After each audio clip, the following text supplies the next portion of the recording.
వి gold trusted gold buyers మీరు తాకట్టు పెట్టిన బంగారాన్ని విడిపించి ఈ రోజు ఉన్న మార్కెట్ ధరకు కొనబడను 7771077720.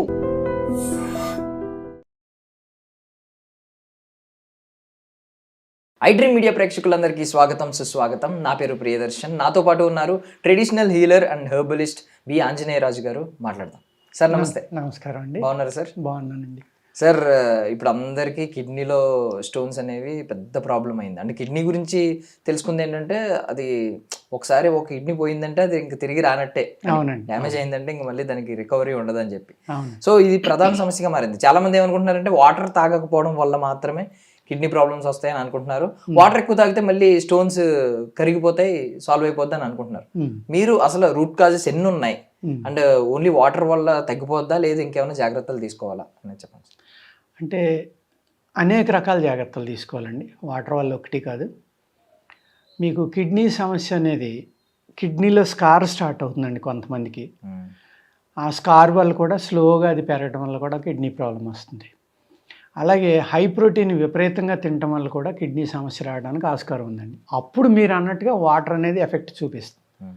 వాటర్ తక్కువ తీసుకుని కనుక విపరీతమైన ప్రోటీన్ తిన్నారనుకోండి, ఏది మనం ఇప్పుడు జిమ్కి వెళ్తున్నాం, లేకపోతే సిక్స్ ప్యాక్ కావాలి, లేకపోతే మంచి మజిల్ కావాలని ప్రతి ఒక్కళ్ళు అదొకటి మొదలుపెట్టారు. ఆ ప్రోటీన్ తినటం వల్ల అది మనకి డైజెస్ట్ అవుతుందా లేదా? ప్రోటీన్ సప్లిమెంట్స్ అనేవి విపరీతంగా అమ్ముతున్నారండి. అది తినటం వల్ల మనకి డైజెస్ట్ అవుతుందా లేదా అని చూసుకోవట్లేదు. మజిల్ పెరుగుతుందా లేదా అని చూసుకుంటున్నారు. అందులో అది నిల్వ ఉండటం వల్ల ఏమవుతుందంటే అది కొన్ని సంవత్సరాలు నెలలో వాడుకుంటాం. మనం వాడుకోవటం వల్ల అందులో ప్రిజర్వేటివ్స్ అనేవి ఉంటాయండి. ఆ ప్రిజర్వేటివ్స్ కంటిన్యూగా తినటం వల్ల ఏమవుతుందంటే స్టమక్లో అల్సర్స్ రావడానికి కానీ, ఆ డైజెస్ట్ అవ్వని పార్ట్లు బాడీలో ఉండిపోతే ఈ కిడ్నీలో నెఫ్రాన్స్ని బ్లాక్ చేస్తాయి. మీకు కొంతమంది యాక్టర్లు కూడా ఇలా పెంచుకోవడం కోసం వాడి కిడ్నీలు ఇబ్బంది పడ్డాయని కూడా జనం చెప్పుకుంటున్నారు. నిజమేంటో ఉట్టిదో తెలీదు. అంచేత ఈ జిమ్కి వెళ్ళే వాళ్ళు ఇటువంటి వాళ్ళు డైరెక్ట్గా అలాంటివి ఎక్కువ వాడకుండా ఆయుర్వేదంలో కానీ బయట మనం న్యాచురల్ ఫుడ్లో కానీ అద్భుతమైన ఆహారాలు ఉన్నాయి. బ్రహ్మాండమైన హై ప్రోటీన్స్ ఉన్నాయి, తేలిగ్గా అరిగిపోయి ఉన్నాయి. వేరుశనగ గుళ్ళు నెంబర్ 1, శనగలు, నువ్వులు, సున్నుండ, మినువులు, ఇలాంటి అనేక రకాలైన ప్రోటీన్స్ ఉన్నాయండి. పాలు ఉన్నాయి. ఆ పాలని ఏదో బోతంలో చూపిస్తున్నారు. నిజంగా ఎలా ఉందంటే ఇవాళ లీటర్ ఇచ్చి ఆవుకి ఇంజక్షన్ చేసిన 4 లీటర్లు పితుకుతున్నారు. నిజంగా బోతంలాగే ఉంటుంది. అది కొన్ని పనిచేసి ఉండవు. అలా కాకుండా న్యాచురల్ మిల్క్ దొరికితే కనుక ఇండియన్ కౌ మిల్క్ లేకపోతే ఇండియాలో న్యాచురల్గా మేపిన పాలు ఎలాంటివి దొరికినా కూడా చక్కగా వాడుకోవచ్చండి. బలంగా ఉంటాం. ఈ హై ప్రోటీన్ అనేది కూడా ప్రమాదకరం. ఎట్ ద సేమ్ టైము ఎప్పుడైతే మనం విపరీతమైన కెమికల్ తోటి ప్రిజర్వేటివ్స్ తోటి కలిపి ఉన్న ఫుడ్ తిన్నామో ఇది కిడ్నీలో ఉన్న నెఫ్రాన్స్ని డిస్టర్బ్ చేస్తుందండి. 10 లక్షల ఫిల్టర్స్ ఉంటాయి ఈచ్ కిడ్నీలో. దాన్ని నెఫ్రాన్స్ అంటారు. మీరు అన్నట్టుగా కిడ్నీ కనుక ఇబ్బంది పడితే తొందరగా రికవరీ అవ్వదండి. లివర్కి రికవరీ కెపాసిటీ చాలా ఎక్కువ ఉంది, కానీ కిడ్నీకి రికవరీ కెపాసిటీ ఉండదు. ప్లస్ 60-70% పోయేదాకా మీకు రీడింగ్ తేడా రాదు. నేను బాగున్నాను అనుకుంటా. ఎప్పుడైతే ప్రాబ్లం అనేది స్టార్ట్ అయిందో అందుకే గమ్మున రికవరీ రాదు. అలాగే ఇందులో ఉన్న అడ్వాంటేజ్ కూడా ఏంటంటేనండి, సింగిల్ కిడ్నీ ఉన్నా కూడా, సింగిల్ కిడ్నీ పనిచేసినా కూడా బాడీ అంతా కూడా నార్మల్గానే. అందుకు కిడ్నీ డోనర్స్ కూడా చాలామంది ఇస్తూ ఉంటారు. ఫ్యామిలీ వాళ్ళు పనిచేస్తూ ఉంటుంది. ట్రాన్స్ప్లాంటేషన్ వాళ్ళు కూడా కొంతమంది బాగానే ఉంటున్నారు. అందుకు రాకుండా ఉండాలని చూసుకోవాలి తప్పండి వచ్చాక ఇబ్బంది పడడం అనేది ఉండకూడదు. అందుకు ఏం చేయాలంటే యవాక్షారం అని ఉంటుంది ఆయుర్వేదంలో, చాలా అద్భుతంగా పనిచేస్తుంది. ఈ యవాక్షారం అలాగే తాటి బెల్లం కానీ మామూలు బెల్లం కానీ కలుపుకుని కాస్త తినటం. ఉల్లిపాయ కూడా చాలా బాగా పనిచేస్తుంది కిడ్నీ స్టోన్స్ మీద కానీ కిడ్నీ మీద కానీ. నేను ఇప్పుడు చెప్పింది మీకు కిడ్నీ స్టోన్స్ మీద కూడా చాలా అద్భుతంగా పనిచేస్తుంది ఆ యవాక్షారం అనేది. తాటి బెల్లం కానీ లేకపోతే పామ్ షుగర్ ఉంటుంది కదా, ఇప్పుడు బాగా అమ్ముతున్నారు. పామ్ షుగర్ అంటే కోకోనట్ షుగర్ అని, మన ఈతకల్లు నుంచి తీసిన షుగర్ అని, ఇలాంటి రకరకాల షుగర్స్ వస్తాయి. అలాంటి వాటిలో కలుపుకుని కాస్త మధ్యలో కలుపుకుని తీసుకుంటే ఉదయం సాయంత్రం ఈ కిడ్నీ స్టోన్స్ కరిగిపోవడానికి, ఈ క్యాల్సిఫికేషన్ బ్లాకేజ్ అనేది బాడీలో ఉండిపోతుంది. ఎందుకు అంటే ఇది మేజర్గా ఎక్కువ 50 అబవ్ వాళ్ళకి ఉంటుందండి. ఎందుకు అంటే ఈ 40-50 సంవత్సరాలు వచ్చేసరికి కీళ్ళ నొప్పులు కాళ్ళ నొప్పులు వస్తున్నాయి, డాక్టర్స్ ఏమో కాల్షియం ట్యాబ్లెట్ పెడతారు, అమ్మ కాల్షియం తక్కువ ఉంది కాబట్టి వేసుకోండి. స్త్రీల్లో ఎక్కువ కనపడుతుందండి. వేసుకోండి అంటే వీళ్ళు ఏం చేస్తారు, వేసుకోమన్నాడు మంచిది అన్నాడు కదా అని సంవత్సరాల తరబడి ఆయనకి చెప్పకుండా వాడేస్తూనే ఉంటారు. దానివల్ల కాల్షియం డిపాజిట్ అయిపోయింది అనుకోండి బాడీలో, అది కిడ్నీ స్టోన్స్ కింద హార్ట్ బ్లాక్ల కింద కూడా కన్వర్ట్ అవడానికి ఆస్కారం. హార్ట్ బ్లాక్లు కూడా క్లాట్లు బ్లాక్లు అంటాం కదండి, వాటిలో బ్లాకేజ్ అనేది 60% అబోవ్ కాల్షియం బ్లాకేజ్ ఉంటుంది. కాల్షియం డిపాజిట్స్ ఉండడం వల్ల కూడా నరాలు బ్లాక్ అవ్వడం వల్ల హార్ట్ అటాక్ రావడం, స్టంట్ లెవెల్స్ రావడం, లేకపోతే బైపాస్లు ఇలాంటివన్నీ వస్తాయి అన్నమాట. వీటిని తగ్గించాలి అంటే వాటర్ తాగటం అనేది ఒక విధంగా మంచిదేనండి. కానీ ఆ వాటర్ కూడా మనం ఏం తాగుతున్నాం, 0B తాగుతున్నాం. లేకపోతే ఫిల్టర్ చేసుకుని కాసుకుని ఆ వాటర్లో కూడా మున్సిపల్ సప్లై చేయాలంటే రోజుల తరబడి నిల్వ ఉండి పైపులు అమ్మట సప్లై చేయాలి కాబట్టి వాళ్ళు బ్లీచింగ్ అనేది కలుపుతారు, కలపాలి. కొన్ని దేశాల్లో దాన్ని పూర్తిగా బ్యాన్ చేశారు, మన ఇండియాలో ఇంకా బ్యాన్ చేయలేదు.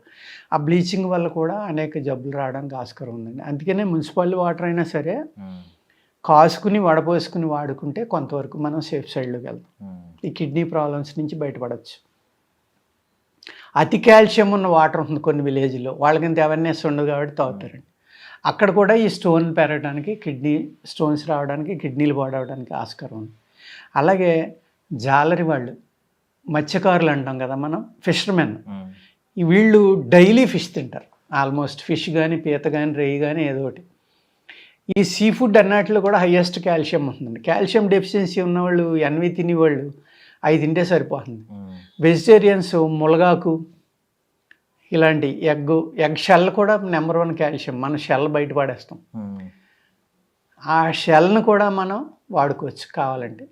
దాన్ని కొంచెం ఫ్రై చేసి దాన్ని సన్నటి పౌడర్ కింద అడ్డుపడకుండా ఉండేలాగా జాగ్రత్తగా చేసుకుని దాంట్లో కాస్త నిమ్మకాయ ఏదైనా పిండుకుంటే అది ఇంకా చిన్న మైన్యూట్ పార్టికల్స్ అవుతుంది, అది కొద్దిగా నాకొచ్చు.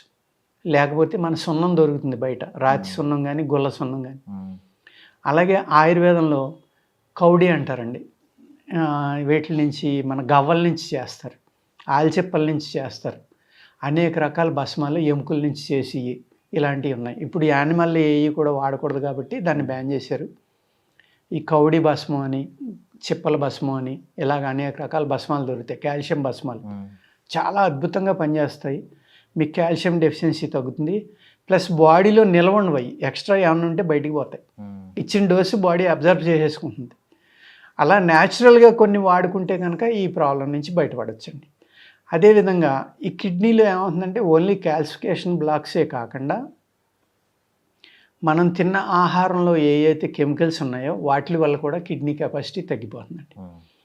యూరిన్ ఫ్లో తగ్గిపోయే వాళ్ళు చాలామంది అండి. ఇవాళ 40-45 సంవత్సరాలు వచ్చేసరికి ప్రాస్టేట్ ప్రాబ్లం అనేది అందరికీ వస్తుంది. ఆల్మోస్ట్ 90% ఉంటున్నారు. పూర్వకాలం ఎవరికి లేదు కదా అది. అప్పుడు ఎందుకు లేదు, ఇప్పుడు ఎందుకు ఉంది. ఇలా మనం పోల్చుకుని వాళ్ళ ఆహార అలవాట్లు, వాళ్ళ వ్యాయామం, వాళ్ళ జీవన విధానం ఇవన్నీ చూసుకున్నాం అనుకోండి, ఆటోమేటిక్గా దాని నుంచి బయటపడటానికి కూడా ఆస్కారం ఉంది. అలాగే కిడ్నీ నుంచి బయటపడాలంటే చెప్పాను కదండి, యవాక్షారం నెంబర్ 1 మెడిసిన్ అండి. అలాగే ఉలిమిడి అని ఉంది, ఆల్మోస్ట్ అంతరించిపోయినాయి ఆ చెట్లు. ఆ ఉలిమిడి చెట్టు యొక్క వేరు తాటని తీసుకుని దాన్ని జాగ్రత్తగా కషాయం తీసుకుని అందులో కొంచెం బెల్లం, కొంచెం యవాక్షారం కలుపుకుని తాగితే కూడా ఎటువంటి కిడ్నీ స్టోన్స్ అయినా కరిగిపోతాయి అనేది ఆయుర్వేద శాస్త్రంలో ఉందండి. అట్ ద సేమ్ టైం మీకు ఫాస్ఫరస్ ఇటువంటి బ్లాకేజ్ ఉందనుకోండి, మీ కిడ్నీ పెయిన్ వచ్చింది, వెంటనే మీరు ఉల్లిపాయ తిని అలవాటు ఉన్న వాళ్ళైతే ఒక నీరుల్లిపాయ ఈ సైజు ఉల్లిపాయ తీసుకుని నవిలేసి ఆ రసం మింగేసి పూసేసారనుకోండి, అరగంటలో నొప్పి తగ్గిపోయింది అనుకోండి. మీరు అది డైలీ ఒక 20 రోజులు నెలల్లో తీసుకున్నారనుకోండి, ఆటోమేటిక్గా మీకు ఈ స్టోన్స్ అనేవి కరిగిపోతాయి, కిడ్నీలో ఉన్న బ్లాక్స్ కూడా కరిగిపోతాయి. ఈ కిడ్నీలో బ్లాక్స్ ఉన్నవాళ్ళు కూరగాయల్లో ఆకుకూరలు కాల్షియం ఎక్కువ ఉన్నాయి తినకూడదండి.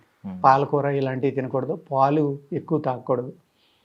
అలాగే ఆర్టిఫిషియల్ కాల్షియం ట్యాబ్లెట్స్ కూడా మెగ్నీషియం ఎక్కువ ఉన్నాయి, ఏంటి అరటిపండు, కొబ్బరికాయ ఇలాంటి కొన్ని జాగ్రత్తలు తీసుకోవాలండి. అయితే కిడ్నీలో ఏ రీడింగ్ పెరిగితే ప్రమాదం ఆ రీడింగ్ పెరగకుండా చూసుకుంటా జాగ్రత్తగా తేలిక కరిగే ఆహారం తీసుకుంటా, హై ప్రోటీన్ తగ్గించి. హై ప్రోటీన్ అంటే మళ్ళీ కిడ్నీ వ్యాధిగ్రస్తులకి ప్రోటీన్ సరిపోకపోతే కనుక బాదం తినొచ్చండి, ఎగ్ తినొచ్చు, ఎగ్ వైట్. ఈ 2 తీసుకోవడం వల్ల వాళ్ళకి నీరసం రాకుండా ప్రోటీన్ బాడీకి సరిపడుతుంది. కిడ్నీని కూడా బాగు చేసే లక్షణం ఈ 2 ఉంది. ఇంకే ఆహారంలోనే లేదు. సో సార్ బేసికల్లీ ఆంధ్ర అంటే భోజన ప్రియులు అంటారు, తెలంగాణ అంటే మద్యపాన ప్రియులు అంటారు. ఇక్కడ ప్రతి ఈవెంట్ జరిగినా సరదాగా తాగాలి, అందరూ కలిసి ఎంజాయ్ చేయాలి. సో బేసికల్లీ లివర్ మీద ఎంతో కొంత ప్రెషర్ ఉంటుంది, అది మనం ఎస్కేప్ అవ్వాలి. లివర్ డిటాక్స్ చేసుకోవడం ఎలా అనేది మీ నుంచి అడుగుదాం అనుకుంటున్నాం. బికాజ్ ఫ్యాటీ లివర్ అని రకరకాల చాలా ఎక్కువగా ఉందండి ఫ్యాటీ లివర్ ఇప్పుడు, చాలా ఎక్కువగా ఉంది. అవునండి. సో దాని నుంచి ఎలా సార్, అంటే ఏమన్నా నివారణ కానీ దానికి రూట్ కాజ్ కానీ తప్పించుకోవడానికి ఏమన్నా మార్గాలు కానీ చెప్తారా? తప్పనిసరిగానండి. మంచి జనరల్గా వచ్చినాయి, వాళ్ళ అందరికీ అవసరమైంది. అంటే ఇక్కడ ఆల్కహాలిక్, నాన్ ఆల్కహాలిక్ కూడా ఉంటుందండి. అంటే మీరు ఆల్కహాలిక్ లివర్ గురించి మాట్లాడుతున్నారు, కానీ ఆల్కహాల్ ఏమి తీసుకునే వాళ్ళకి కూడా ఉంటుంది. అంటే ఆల్కహాలే కాకుండా జర్దా అని, గుట్కా అని ఇవన్నీ బాగా ఎక్కువైపోయినాయి.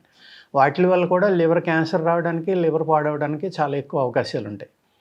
అట్ ద సేమ్ టైము మనం తినే ఆహారంలో కెమికల్స్ విపరీతంగా ఉంటున్నాయి కాబట్టి జంక్ ఫుడ్స్ వల్ల కానీ, టైమ్లీ ఆహారం తీసుకోకపోవడం వల్ల, లేకపోతే టీలు ఎక్కువ తాగడం వల్ల, ఒకటి రెండు పర్వాలేదు ఏదైనా సరే, అతిగా టీలు తాగడం, అతిగా కాఫీలు తాగడం, ఎంటీ స్టమక్ తోటి ఉండిపోవడం, ఇలాంటి వాటి వల్ల కూడా లివర్ ప్రాబ్లం వస్తుంది.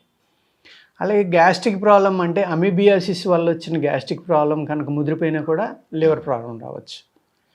ఈ లివర్ ప్రాబ్లం వల్ల అనేక సైడ్ ఎఫెక్ట్లు కూడా వస్తాయండి. ఎందుకు అంటే మనకి ఈ బ్లడ్లో హిమోగ్లోబిన్ తగ్గడం కూడా ఈ లివర్ ప్రాబ్లం వల్ల జరుగుతూ ఉంటుందన్నమాట. అందుకేం చేస్తారంటే ఆయుర్వేదంలో కంపల్సరీగా హిమోగ్లోబిన్ పెరగడానికి, అంటే ఐరన్ పెరగడానికి మెడిసిన్ ఇస్తానే ఆయుర్వేదంలో మిగిలిన మందులు ఇస్తారండి. ఇక్కడ లివర్ మీకు రిజర్వేట్ అవ్వాలి అంటే లివర్కి అనేక రకాలైన మూలికలు ఉన్నాయండి. ఆయుర్వేదంలో నియర్లీ ఒక 50-60 రకాల ట్రీట్మెంట్లు ఉన్నాయి. అంటే లివర్ అంటే పసిరికలు, మనం ఎక్కువ కామిర్లు అంటాం కదా, పసిరికలు అంటారు, కామిర్లు అంటారు, రకరకాలుగా చెప్తారు. దాన్ని హెపటైటిస్ ఏ, బీసీలు అని బోల్డ్ పేర్లు పెట్టారు. లివర్లో ఉన్న అద్భుతం ఏంటంటేనండి 90% పాడైనా కూడా మళ్ళీ రికవరీ అవ్వడానికి ఆస్కారం ఉంది. ఇంకొక విషయం ఏంటంటే ఇక్కడ 70% పైన దానికి ఇబ్బంది కలిగితే తప్ప లివర్ యొక్క రీడింగ్స్లో, అంటే మనం ఇవాళ ల్యాబ్లు ఉన్నాయి కాబట్టి ల్యాబుల్లో టెస్ట్ చేస్తున్నాం. ఆ టెస్ట్ చేయించినప్పుడు రీడింగ్లో మార్పు వచ్చింది అంటే మీకు 70% పోయినట్టే లెక్క. 70% దాటితే తప్ప రీడింగ్లో తేడా రాదు. ఒక 20-30% పనిచేసినా కూడా లివరు మనకి రిజల్ట్స్ అన్నీ చక్కగా వచ్చేస్తాయి. ఆ డిఫరెన్స్ ఉందని తెలియదు. అందుకే ప్రమాదం అండి, అంత ప్రమాదం, అంత సెన్సిటివ్ కాబట్టి లివరు ఎంత సెన్సిటివ్ అంత రికవరీ కెపాసిటీ ఉంది. కాబట్టి పూర్వకాలం ఏం చేసేవారంటే కామిర్లు వచ్చిన వాళ్ళని కనీసం 2-3 నెలలు పచ్చిం చేయించేవారు మినిమం. ఎందుకు అంటే అప్పట్లో ఈ యాంటీబయాటిక్స్ ఇలాంటివి, లేకపోతే ట్రాన్స్ప్లాంటేషన్లు ఇలాంటివి లేవు కదండి. అది ముదిరిపోతే చనిపోయేవారు. కామిర్లు వచ్చి చనిపోయే వాళ్ళు కూడా ఉండేవారు ఇదివరకు. ఎందుకంటే బాగా ఎక్కువ ముదిరిపోతే ఆ కామిర్లు కూడా ఎర్ర కామిర్లని, నల్ల కామిర్లు, పచ్చ కామిర్లు, తెల్ల కామిర్లు ఇలా రకరకాలు ఉండేవి అన్నమాట. కొంతమందికి పట్టుబిపోవడం. డైజెషన్ అనేది మెయిన్ మనకి లివరేనండి. మనం తిన్న ఆహారం డైజెస్ట్ అయ్యి బాడీకి అందాలంటే లివర్. అటువంటి లివరే పాడైందనుకోండి, మనకు బాడీకి కావాల్సిన ఈ ఫ్లూయిడ్స్ కానీ, మినరల్స్ కానీ, ప్రోటీన్స్ కానీ ఇవి కూడా అందవన్నమాట. అందకపోయేటప్పుడు ఏమవుతుంది, అప్పుడు ఆటోమేటిక్గా హిమోగ్లోబిన్ తగ్గిపోతుంది. ఆ రక్తం ఎప్పుడైతే పడిపోయిందో అందుకేంటంటే కంపల్సరీగా పూర్వకాలంలో లోహ భస్మం అని కానీ, అయస్కాంత భస్మం అని కానీ, ఉక్కు భస్మం అని కానీ, ఖడ్గలోహ భస్మం అని ఇలాగ ఐరన్కి సంబంధించిన అనేక రకాల భస్మాలు ఉండేవాళ్ళు. ఆ భస్మాన్ని కంపల్సరీగా పెట్టేవారు అనమాట. అది కూడా ఎలా అండి, ఆవు మూత్రంతో పెట్టేవారు. ఆవు మూత్రం డైరెక్ట్గా కూడా కర్ణాటకలో అయితే విపరీతంగా తాగుతారు. వాళ్ళకి చాలా ప్రేమ భక్తి కూడా. ఎంతోమంది రోడ్డు మీద ఆవు యూరిన్ వెళ్తూ ఉంటే దోసుడితోటి పట్టుకుని తాగి వాళ్ళని కూడా చూశాను నేను కర్ణాటకలో. కానీ అలా డైరెక్ట్గా తాగకూడదండి. ఒక క్లాత్ని 7 పొరలు వేసి వడపోసుకుని కనుక తాగితే గోమూత్రం రోజు ఒక 20-40 ml లివర్ కానీ, హార్ట్ కానీ, చర్మవ్యాధులు కానీ అన్నీ క్లీన్ అయిపోతాయి. అది దేశీ ఆవు. ఆ గోమూత్రంలో ఏ మెటల్నైనా సరే ఎర్రగా కాల్చి గోమూత్రంలో 7 సార్లు కాల్చి 7 సార్లు ముంచితే ఆ మెటల్ శుద్ధి అయిపోతుంది. అప్పుడు దాన్ని భస్మం చేసేవారు. ఆ భస్మం కూడా ఎంత చిన్న పార్టికల్స్ చేసేవారంటే మీకు ఎక్కడా కూడా అడ్డుపడకుండా ఉండేలాగా చేసేవారు అనమాట. ఇనుము భస్మం చేసిన, అయస్కాంతం భస్మం చేసిన, పాదరసం చేసిన, ఆ భస్మం పూర్వకాలం చేసినప్పుడు ఒక గాజు గ్లాసులో ఆ భస్మం ఇలా వేయమనేవారు. అది తేలిది.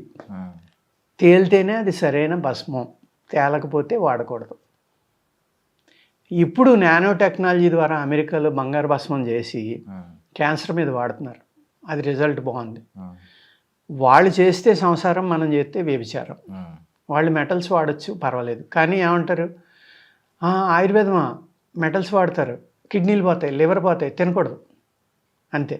అసలు ఆయుర్వేదం అంటే ఏంటో కానీ, ఆయుర్వేదం మీద నాలెడ్జ్ తోటి కానీ వాళ్ళు చెప్పరు.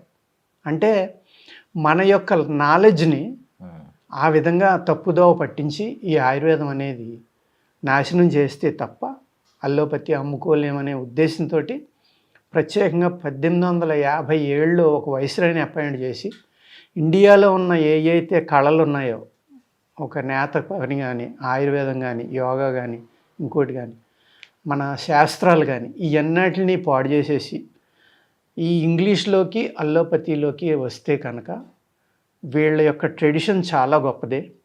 వీళ్ళు మహామేధావులు, చాలా తెలివైన వాళ్ళు. అంచేత భారతదేశం వెనకబడి ఉన్నదనేది పచ్చిబూతండి. మన వాళ్ళు అన్నట్లో కూడా చాలా అడ్వాన్స్డ్. ఫస్ట్ రైనోప్లాస్టీ అంటే ముక్కు ఊడిపోతే ఒక బ్రిటిష్ కర్నల్కి అరుగు మీద కూర్చుని క్షవరం చేసే మంగళాతను పిలిచి అతికేసాడు, మచ్చ కూడా లేకుండా. అతను ఇంగ్లాండ్ రాసిన లెటర్ ఇప్పటికే ఉంది ఇంగ్లాండ్ మ్యూజియంలో. ఫస్ట్ ప్లాస్టిక్ సర్జరీ ఎవరు చేశారంటే ఇండియన్ బార్బర్ అని ఉంటుంది అక్కడ. అంటే మంగళ వైద్యం అని పూర్వం అనుకునేవారు, మీరు ఏనే ఉంటారు.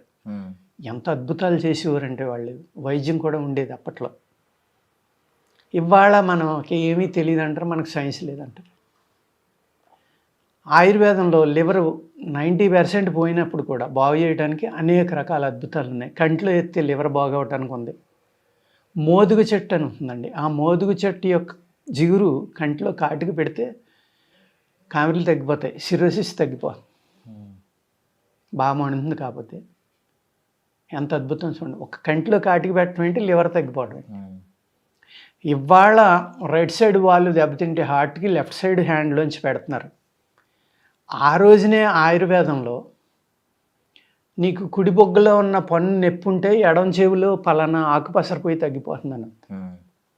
అంటే మన అయితే ఇడా పింగళ సుషుమ్న నాడులు ఉన్నాయో, సుషుమ్న స్ట్రైట్గా మధ్యలో ఉంది, ఇడా పింగళ నాడులు అనేవి ఇలా తిరుగుతాయండి.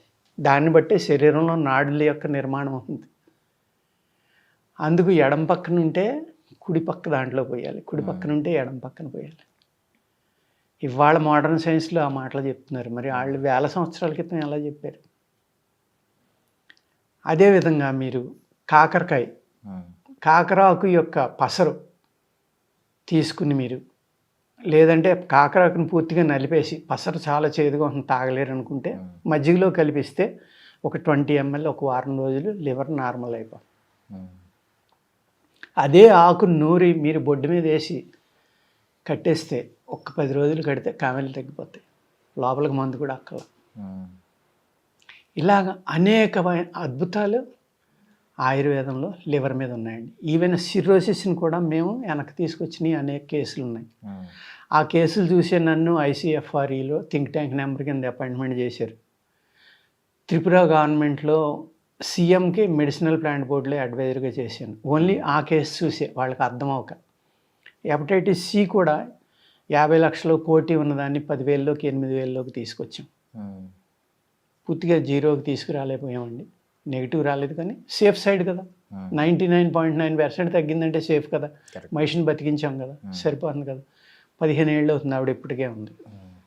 ఇలాగా లివర్లో అద్భుతాలు. అంటే లివర్కి రికవర్ అయ్యి కెపాసిటీ ఉంది కాబట్టి ఒక మాదిరి మందు ఇచ్చినా కూడా అది డాక్టర్ గొప్పతనం కాదు, నా గొప్పతనం కాదు, ఇంకోటి కాదు. కానీ దాని ప్రాబ్లం ఎగ్జాక్ట్గా తెలుసుకుని దానికి మెడిసిన్ ఇవ్వటం వల్ల చాలా తొందరగా రికవరీ అవుతుందండి.